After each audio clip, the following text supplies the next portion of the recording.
ফিলিস্তিনপন্থীদের বিক্ষোভের আগুন ছড়িয়ে পড়েছে পুরো ইউরোপে। বিক্ষোভে ফুঁসে উঠছে ইউরোপের বিভিন্ন বিশ্ববিদ্যালয়ের শিক্ষার্থীরা।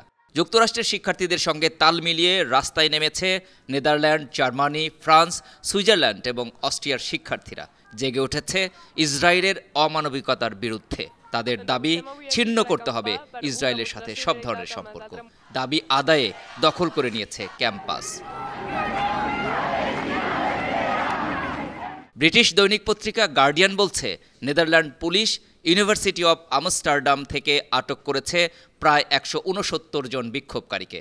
বিক্ষোভকারীদের ছত্রভঙ্গ করতে লাঠিচার্জ করে। শিক্ষার্থীদের অবস্থান নেয়া বেশ কয়েকটি তাঁবুও ভেঙে দেয় পুলিশ। তবুও দমানো যায়নি বিক্ষোভকারীদের।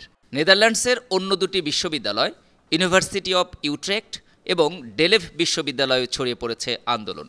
ইউনিভার্সিটি অব ইউট্রেক্ট লাইব্রেরির সামনে অবস্থান নিয়েছে বিক্ষোভকারীরা। অন্যদিকে জার্মানির লিপজিগ ও সুইজারল্যান্ডের ৩টি বিশ্ববিদ্যালয়ে চলছে বিক্ষোভ। লিপজিগ বিশ্ববিদ্যালয়ের শিক্ষার্থীরা দখল করেছে একটি লেকচার হল।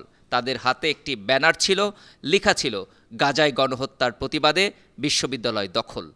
বিক্ষোভকারীরা ভেতর থেকে লেকচার হলের দরজায় ব্যারিকেড দিয়ে রাখে। ক্যাম্পাসে তৈরি করেছে অস্থায়ী তাঁবু। এই ঘটনায় ১৩ জনের বিরুদ্ধে মামলা করেছে বিশ্ববিদ্যালয় কর্তৃপক্ষ।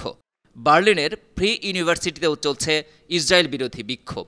অস্ট্রিয়ার ভিয়েনা বিশ্ববিদ্যালয়ে তাঁবু গেড়ে অবস্থান নিয়েছে শিক্ষার্থীরা।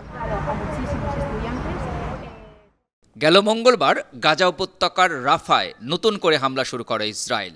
ইসরায়েলের নিরাপত্তা বাহিনী দখল করে নেয় রাফার গুরুত্বপূর্ণ পূর্ণ একটি সীমান্ত পথ। বিভিন্ন আন্তর্জাতিক সংগঠন বলছে এ সীমান্ত পথ ছিল গাজায় ত্রাণ পাঠানোর একমাত্র পথ। গেল বছরের ৭ অক্টোবর গাজায় হামলা শুরু করে ইসরায়েল।